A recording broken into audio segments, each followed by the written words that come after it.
అందరికీ వందనాలు తెలియజేస్తూ ఉన్నాను. ఈ ఉదయకాల సమయంలో మరి మీ అందరు బాగున్నారని, ఆత్మీయంగా ప్రార్థనలో, వాక్య ధ్యానంలో ఎదుగుతున్నారని నేను ఆశపడుతూ ఉన్నాను. ఈరోజు వాక్య ధ్యానాంశం ఏలియా గురించి కూడా కొన్ని నిమిషాలు మనం ధ్యానం చేశాము. అతడు కర్మేలు పర్వతం మీద ఎంతటి అద్భుతమైన జవాబును పొందుకున్నాడో అతని శిష్యుడైన ఎలీషా కూడా చేస్తే కూడా దేవుడు జవాబు ఇచ్చాడు. నిజంగా ఇవాళ మనం పరిశీలన చేసుకుంటూ వెళితే మనం అలాంటి ప్రార్థనలు మనం కూడా పట్టుదలతో, విసుకుపోకుండా, ఓర్పుతో, సహనంతో మనం ప్రార్థిస్తే దేవుడు ఖచ్చితంగా మనకు కూడా జవాబిస్తాడు. పరిశుద్ధ గ్రంథం నుంచి 2వ రాజుల గ్రంథము 6వ అధ్యాయము 8వ వచనాన్ని మనం పరిశీలన చేస్తే ఒక చిన్న విషయాన్ని మీకు చెప్పాలని నేను ఆశపడుతూ ఉన్నాను. సిరియా రాజు ఇశ్రాయేలు వారితో యుద్ధం జరిగిస్తూ ఉన్నాడు. అతడు తన పరివారంతో ఫలాని స్థలంలో మకాం చేద్దాం అని ఆలోచన చేసేవాడు. వాడుక భాషలో నేను చదువుతున్నాను, కన్ఫ్యూజ్ అవ్వద్దు.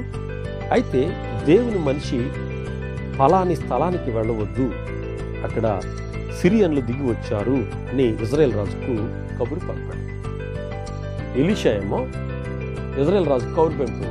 ఎట్లాగంటే సిరియన్లు ఫలానా చోట్లో ఉన్న జాగ్రత్త, మిమ్మల్ని చంపేస్తారు, యుద్ధం చేసి చంపేస్తారు, జాగ్రత్త అని ఇజ్రాయెల్ రాజుకి ఈ ఎలీషా ప్రవక్త కబురు పంపేవాడు. దాన్ని బట్టి దేవుని మనిషి తనకు హెచ్చరిక చేసిన స్థలానికి ఇశ్రాయేలు రాజు మనుషులను పంపించి సంగతి తెలుసుకొని అది నిజమా కాదని తనను తాను ఇశ్రాయేలు వారిని రక్షించుకునేవాడు. అనేక సార్లు ఇలా జరిగింది. ప్రవక్త చెప్పడం, వీళ్ళు రక్షించుకోవడం. అంటే ప్రవక్త ఏం జరుగుతుంది, ముందేం జరుగుతుంది, ఏం జరగబోతుందని ఈ ప్రవక్త చెప్పేసేవాడు. ఎలీషాకి అంత శక్తి, రెండంతల ఆత్మ ఆ శక్తిని పొందుకున్నాడు ఏలియా ద్వారా అని మీకు ప్రేమతో మనవి చేస్తూ ఉన్నాను. ఎంత ప్రార్థన వీరుడో. ఈ రోజున ఎలీషా గురించి మరికొన్ని సంగతులు మనం ధ్యానం చేద్దాం. అయితే 11వ వచనం, సిరియా రాజు చాలా కంగారు పడ్డాడు. ఎందుకు ఆ కంగారు అంటే అతడు తన పరివారాన్ని అందరినీ పిలిచాడు. అక్కడున్న సైన్యాన్ని అంతటిని పిలిచి మనలో ఇజ్రాయెల్ రాజు పక్షంగా చేరిన వాడెవడో ఈరోజు నాకు తేలిపోవాలి. ఎందుకంటే మనం ఇశ్రాయేల్ని చంపారనుకుంటే ఈ యుద్ధంలో వాళ్ళే తప్పించుకుంటున్నారు. అంటే మన నుంచి ఎవరో వాళ్ళకి వార్త వెళ్ళిపోతుంది, వాళ్ళు ఎవరో తెలిసిపోవాలి, ఈరోజు తేలాలని సిరియా రాజు ఆ సిరియా ఉన్న యుద్ధంలో ఉంటున్న సైనికులందరినీ కూడా పిలవడం జరుగుతుంది. జాగ్రత్తగా గమనించాలి. వాళ్ళందరూ ఆలోచిస్తారు, ఏంటి రాజుగారు ఎలాగంటున్నాడు, మనలో ఎవరు వెళ్ళి ఇజ్రాయెల్ రాజుకి ఎవరు ఈ యొక్క సమాచారాన్ని అందించట్లేదు కదా, అక్కడ యుద్ధం ఇక్కడ యుద్ధం అని వాళ్ళతో మనం సమాధానం పడట్లేదు కదా, వాళ్ళకి గుడ్డి చెప్పట్లేదు కదా అని ఒకళ్ళ మొక్కలు వాళ్ళు చూసుకుంటూ ఉంటారు. అలాంటి సందర్భంలో ప్రియమైన వారారా, అప్పుడు జాగ్రత్త గ్రహించండి, అతడి పరివారంలో అంటే అతడి సైన్యంలో ఒకడు నా ప్రభువా అంటూ రాజు ఎవ్వరూ కాదు అలా ఎవ్వరు మన సిరియన్లు మనలో నుంచి ఇశ్రాయేల్కి సపోర్ట్ చేసేవాళ్ళు ఎవ్వరూ లేరు రాజా, ఇశ్రాయేలు ఎలీషా ప్రవక్త ఉన్నాడు అని చెప్తారండి. చూడండి, సిరియన్లు కూడా తెలుసు ఎలీషా ప్రార్థన శక్తి ఎంత గొప్పదో. పక్క దేశంలో ఉన్న సిరియన్లకు బాగా తెలుసు ఎలీషా చేసిన అద్భుతాలు ఎలాంటివో. కనుక వాళ్ళు అంటారు, ఇశ్రాయేలులో ఒక వ్యక్తి ఉన్నాడండి, అతడు ఎలీషా ఉన్నాడు కదా, మీరు పడక గదిలో కూడా పలికిన మాటలు, మీరు పడుకునే స్థలంలో మీరు పలికిన మాటలు కూడా ఆయన ఇజ్రాయెల్ రాజుకు తెలియచేస్తాడండి అన్నాడు. గమనించండి, ఒక రాజు, ఒక సిరియన్ రాజు ఒక పడక గదులు ఏదైనా మాట్లాడుకున్న మాటలు కూడా ప్రవక్త అయిన ఎలీషాకి తెలిసి ఈ ఎలీషా వెళ్ళి ఇజ్రాయెల్ రాజుకి చేరవేస్తాడు. అంత ప్రార్థన శక్తి, అద్భుతమండి ప్రియమైన దేవుని పిల్లారా. అంటే ఎంత అటాచ్మెంట్ దేవునితో. ఏలియా దేవునితో ఎలా గడిపాడు, ఎలీషా ఎలా గడుపుతూ ఉన్నాడు. మరి నిజంగా మోషే ఎలా సహవాసం చేశాడు, గిద్యోని ఎలా సహవాసం చేశాడు. ప్రియమైన దేవుని పిల్లరా, హన్న ఎలాగ జవాబు పొందుకుంది, మోషే ఎలా జవాబు పొందుకున్నాడు. వీళ్ళందరినీ మనం పరిశీలిస్తే వీళ్ళు ప్రార్థన పరులండి, గొప్ప ప్రార్థన పరులు. దేవునితో అంటే ప్రార్థన అంటే దేవునితో మాట్లాడేవాడు, దేవునితో సంభాషించే వాళ్ళని ప్రేమతో మీకు మనవి చేస్తూ ఉన్నాను. చూడండి, అతని గురించి సిరియా సైన్యం చెప్తుందండి. ఇక్కడ మీకు తెలుసు, ఇక ఇదంతా కూడా చెప్పాలంటే, అసలు ఎలీషా గురించి చెప్పాలంటే చాలా రోజులు చెప్పచ్చు. నిజంగా అంతటి అద్భుతాలు.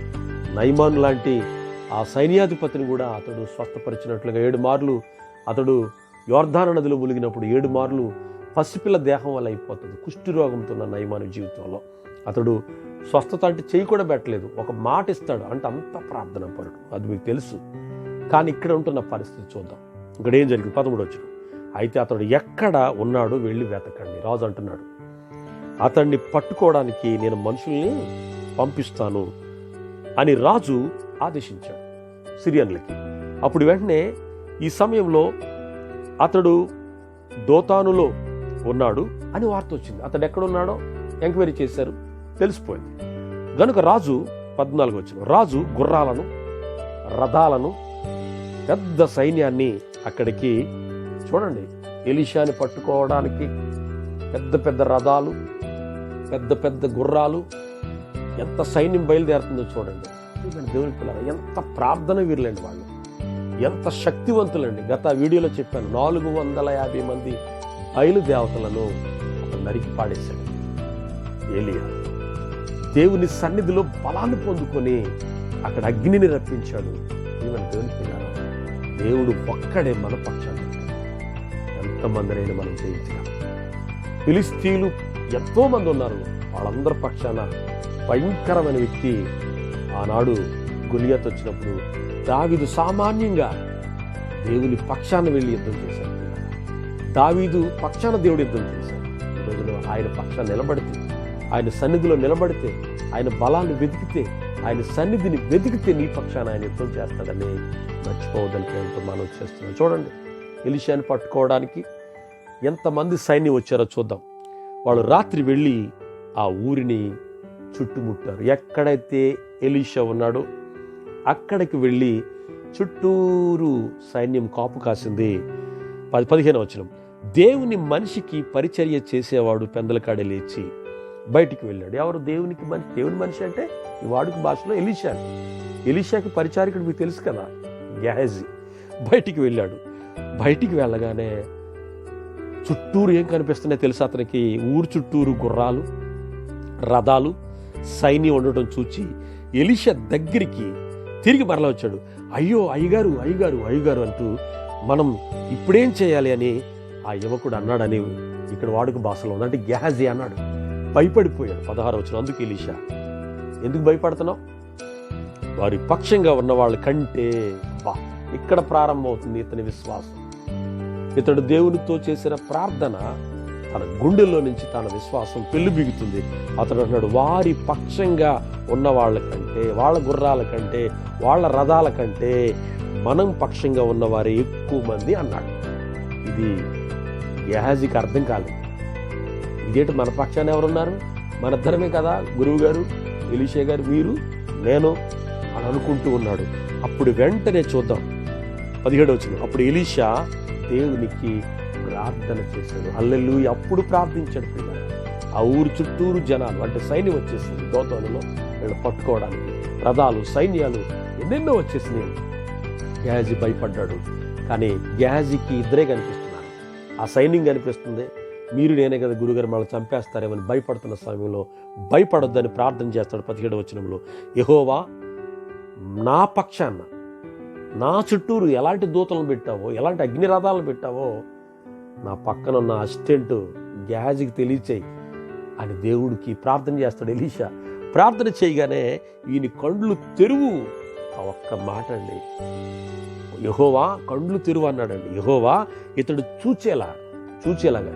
చూడండి, మనకి కొన్ని కనిపిస్తాయి, కంటికి కనబడేవి కొన్ని. కానీ బైబిల్ ఎప్పుడు కూడా చెప్తుంది, దృశ్యమైన వాటిని మనిషి చూస్తాడు, అదృశ్యమైన వాటిని కూడా చూడగలిగే శక్తి ప్రార్థన వీరులకే ఉంటుంది. దేవుని స్తోత్రం కలుగును గాక. ఆత్మ సంబంధులకే ఉంటుంది. బాహ్య ప్రపంచాన్ని చూసే వాళ్ళకి ఆత్మ సంబంధమైన కార్యాలు కనబడవు పిల్లరా. అందుకనే గెహజీ డబ్బు మీద మోజు పెట్టుకున్న వ్యక్తిగా ఉన్నాడు కనుకనే అక్కడున్న సిరియా సైన్యం కనబడిందే తప్ప, అక్కడున్న దేవుడు పెట్టిన సైన్యం ఎలీషాకి తప్ప, ప్రార్థనా పరుడికి తప్ప, గెహజీకి శరీరానుసారుడికి కనబడలేదు. అయితే యెహోవా ఎప్పుడైతే కళ్ళు తెరిచాడో, జాగ్రత్త గ్రహించాలి, వెంటనే అప్పుడు అతనికి కనిపించినాయి. అలాగూ యెహోవా ఒకడి కళ్ళు తెరిచాడు అని రాయబడుతుంది. ఎలీషా చుట్టూరు కొండ మీద అంతటా మంటల్లాంటి గుర్రాలు, రథాలు అతడికి కనిపించాయి. అప్పుడు అంటున్నాడు, గురువుగారు, అయ్యో మన చుట్టూరు అగ్నిలాంటి గుర్రాలు, రథాలు ఇవన్నీ మన చుట్టూరు ఉన్నాయి అంటున్నాడు.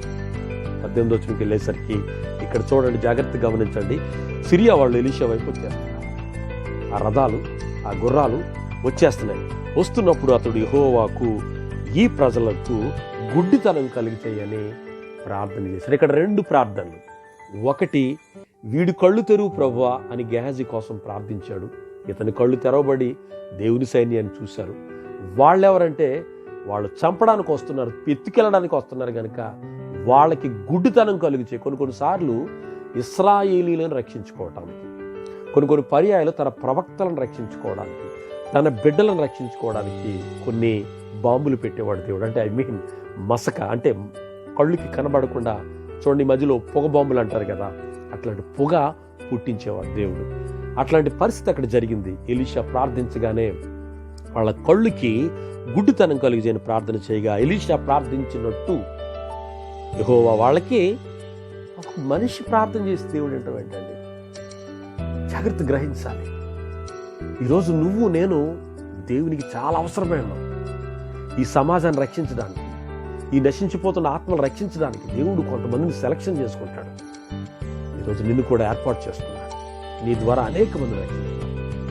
ఈరోజు నా ద్వారా అనేక మందిని రక్షించడానికి. అక్కడ చూడండి, ఇశ్రాయేలీలను రక్షించడానికి అక్కడ దేవుడు అక్కడ ఉంటున్న సైన్యానికి గుడ్డితనం కలుగు చేశాడు. ఒక 2-3 మాటలు మీకు చూపించాలని. ఏ సందర్భాల్లో ఎక్కడెక్కడ దేవుడు అక్కడ మబ్బుని పుట్టించాడు, అక్కడ పొగను పుట్టించాడో మనం చూస్తే, ప్రియమైన దేవుని పిల్లారా, ఆదికాండము 19వ అధ్యాయము ఇక్కడ ఒక విషయాన్ని మనం గ్రహించినట్లయితే, ఆదికాండం నుంచి ఒక్క మాట మీకు చదివి వినిపించాలని నేను ఆశపడుతున్నాను. ఆదికాండం నుంచి ఎక్కడెక్కడ దేవుడు ఎలాంటి సందర్భాల్లో మనల్ని కాపాడుకోవడానికి గుడ్డితనం కలుగు చేశాడు, అంటే మనల్ని రక్షించుకోవడానికి, ఇతరుల శత్రువులు మన మీద రాకుండా వాళ్ళకి ఎలా గుడ్డితనం కలుగు చేశాడు కూడా మనం తెలుసుకోవాలని ప్రేమతో మీకు మనవి చేస్తూ ఉన్నాను. 19వ అధ్యాయం 11వ వచనాన్ని మనం చూద్దాం ప్రియులారా. ఇప్పుడు వారు పిన్నలు మొదలుకొని పెద్దల వరకు ఆ ఇంటి ద్వారము దగ్గరనున్న వారికి కనుమబ్బు కలుగు చేయగా, సొదొమ గొమొర్రాలో జరుగుతున్న పరిస్థితి. వాళ్ళందరూ కూడా లోతు ఇంటి మీదకి దాడి చేయడానికి వచ్చేస్తున్నారు. పాపాత్ములు, దుష్టులు, భయంకరమైన కామ వికారం కలిగిన వాళ్ళు. అయితే దేవుడు అక్కడ ఏం చేశాడు తెలుసా? కనుమబ్బు వారికి కలుగు చేయగా వారు ద్వారము కనుగొనలేక విసికిరి. అక్కడికి వచ్చిన దూతల మీద కూడా వాళ్ళు పడ్డానికి చూశారు. ఎంత భయంకరమైన పాపం అక్కడ. అలాంటి టైంలో దేవుడు కలుగు చేసుకుంటాడు. 2వ విషయాన్ని కూడా మనం చూస్తే, అపోస్తుల కార్యాలు, ప్రియమైన దేవుని పిల్లల, అపోస్తుల కార్యాలు ఒక్క మాట మీకు చూపించి నేను ప్రార్థన చేస్తాను. మన ప్రార్థనకు జవాబిచ్చే దేవుడు మనకున్నాడు. మనం ధైర్యంగా ఉందాం. ఇక్కడ కూడా 13వ అధ్యాయము ఒక విషయాన్ని మనం గమనించాలి. 10 వచనం నుంచి మనం చూస్తే, అతడు తేరి చూచి సమస్త కపటముతో సమస్త దుర్మార్గముతో నిండినవాడా, అపవాది కుమారుడా, సమస్త నీతికి విరోధి, నీవు ప్రభు యొక్క తిన్నని మార్గంలో చెడగొట్టుట మానవా, ఇదిగో ప్రభు తన చెయ్యి నీ మీద ఎత్తి ఉన్నాడు. నీవు కొంతకాలము గ్రుడ్డివాడివై సూర్యుని చూడకుండువని చెప్పెను. వెంటనే మబ్బులు చీకటి అతని కమ్మెను. కనుక అతడు తిరుగుచు ఎవరైనా చెయ్యి పట్టుకుని నడిపింతురా అని వెదుగుచుండును. ఆ సందర్భం ఏంటో చెప్పమంటారు దేవుని పిల్లారా? అక్కడ ఒక వ్యక్తి ఉంటాడు, గారడివాడు. వాడు నాకు మీకులాగా వరాలు మాకు కావాలి అని అడిగినప్పుడు అక్కడ జరిగిన పరిస్థితి, అక్కడ వాడు గుడ్డివాడైపోతాడు. ప్రియమైన దేవుని పిల్లారా, జాగ్రత్త. ఈ రోజున పరిశుద్ధాత్ముడు ఈరోజు నాతో నీతో మనందరితో మాట్లాడుతున్నాడు. ఎలీషా ప్రార్థన ఆలకించిన దేవుడు, ఏలియా ప్రార్థన ఆలకించిన దేవుడు, హన్నా ప్రార్థన ఆలకించిన దేవుడు. ప్రియమైన దేవుని పిల్లారా, ఇంకా మరికొన్ని వీడియోస్లో నేను ఎవరెవరు ప్రార్థన చేశారో మీకు తెలియచేస్తాను. ఇక్కడ 2 విషయాలు మీకు తెలియచేస్తున్నాను. ఒకటి, గ్యాజిలా చాలా మంది కళ్ళు మూసుకొని ఉన్నారు. చాలా మంది పాపపు పొరలు వారి మీద ఉన్నాయి. అందుకునే దేవుని ప్రత్యక్షత వారు చూడలేకపోతున్నారు. దేవుని స్వరాన్ని వినలేకపోతున్నారు. ప్రియమైన దేవుని పిల్లలు, అందుకునే మన లోకాన్ని ఎక్కువ చూస్తే, గ్యాస్ ఎక్కువగా ధనం మీద ఆశ కలిగిన వాడు కనుక అక్కడున్న దేవుని సైన్యాన్ని చూడలేకపోయాడు. అందుకునే అక్కడ దేవుని మీద ఆనుకున్న వ్యక్తి ఎలీషా గనుక అక్కడున్న సైన్యం ఎంతటి సైన్యం ఉందో ఎలీషాకు అర్థమైపోయింది. అందుకునే వెంటనే ఈయన కళ్ళు తెరువు. ఈరోజు మనం కూడా ఈ లోక సంబంధమైన, ఈ యుగ సంబంధమైన దేవత మన మనోనేత్రాలకు గుడ్డితనం కలుగు చేస్తుంది. వాక్యం చదవకుండా, ప్రార్థన చేయకుండా, ఉపవాసం చేయకుండా, దేవుని మర్మాలు తెలుసుకోకుండా, మోకరించకుండా, ప్రభుతో సహవాసం చేయకుండా వాడి కార్యాల్లోకి మనలను కళ్ళు మూసేసి తీసుకుని వెళ్ళిపోతుంది. ఈ రోజున మనందరి కన్నులు ఆధ్యాత్మికంగా దేవుడు తెరవాలని నేను ఆశపడుతున్నాను. ఏలియా ప్రార్థన చేసినట్లుగా ఈరోజు మనం ఎలీషా ప్రార్థన చేసి వీళ్ళు కన్నులు తెరువంటే కన్నులు తెరవబడ్డాయి, వీళ్ళ కన్నులు మూయంటే మూయబడ్డాయి. ఎంత గొప్ప దేవుడు అండి! మన ప్రార్థన ఆలకించేవాడు, సమీపంగా ఉన్న దేవుడు కనుక ఈ రోజున నీవు కూడా ఎలీషా లాంటి ప్రార్థన చేయాలని, నీ కుటుంబం పక్షంలో మరి నువ్వు ప్రార్థన చేయాలి. నీ దేశం కొరకు విజ్ఞాపన చేయాలి. నశించిపోతున్న ఆత్మల కొరకు ప్రార్థన చేయాలి. చాలామంది ఇంకా కళ్ళు తెరవబడకుండానే ఉన్నారండి. కళ్ళు మూసుకుపోయి అనగా పాపము చేస్తూ ఉన్నారు. దేవుని వాక్యం తెలిసినా కూడా, బాప్తిసం తీసుకున్నా కూడా, దేవుని ఆత్మతో నింపబడిన అనుభవం ఉన్న వాళ్ళు కూడా మరలా రిటర్న్ వెళ్ళిపోతున్నారు పాపంలోనికి. వాళ్ళ కన్నులు దేవుడు తెరిచి మరలా వాళ్ళు ప్రభువుని చూడగలిగి, దేవుని స్వరాన్ని వినగలిగి, ప్రభుతో చక్కని సహవాసము, గ్యాజ్ ఏ విధంగా కన్నులు తెరవబడ్డాడో అలా అందరి కన్నులు దేవుడు తెరవాలని నేను ఆశిస్తున్నాను. దేవుడి మాటలు మనందరి వినికిడిలో దేవుడు దీవించి ఆశీర్వదించును గాక. ప్రార్థన చేసుకుందాం. పరిశుద్ధుడా, ప్రేమ కలిగిన తండ్రి, ఎలీషా గురించి కొన్ని మాటలు మాతో తెలియచేశాం. నీకు వందనాలు నాయనా. అక్కడ సిరియా సైన్యం చాలామంది మరి ఆ యొక్క ఎలీషాని ఎత్తుకెళ్లాలని, పట్టుకెళ్లాలని వచ్చినప్పుడు ప్రభువు నువ్వు ఎంత గొప్ప కార్యం చేసావు నాయన. ఆ చుట్టూరు రథాలను పెట్టావు, నీ బిడ్డలను కాపాడుకుంటావు నాయన. నీకు వందనాలు. అక్కడ గ్యాజి కన్నులు తెరిచావు నాయన. ఈ రోజున అనేక మంది కన్నులు మూయబడ్డాయి నాయన. లోకాన్ని చూడడానికైతే వాళ్ళు ఎగిరి పడుతున్నారు, లోకంలోని ఆశలు నెరవేర్చుకుంటున్నారు నాయన. కానీ నీ వాక్యాన్ని చదవడానికి, నీ సన్నిధిని అనుభవించడానికి వారి కన్నులను అపవాది మూసేసింది నాయన. యేసు నామములో ఇప్పుడే వారి కన్నులు మీరు తెరిచేలాగా నేను ప్రార్థిస్తున్నాను. యేసు నామములో వారికి కన్నులు తెరవమని అడుగుతున్నాను.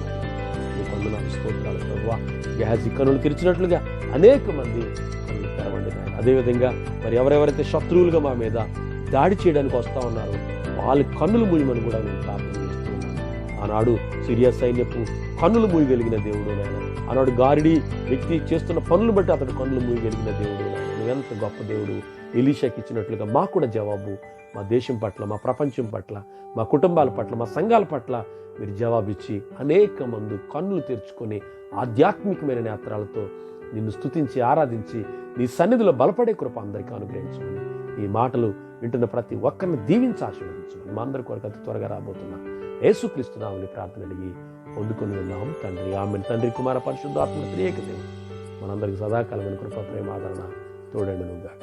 ఆమేన్. God bless you.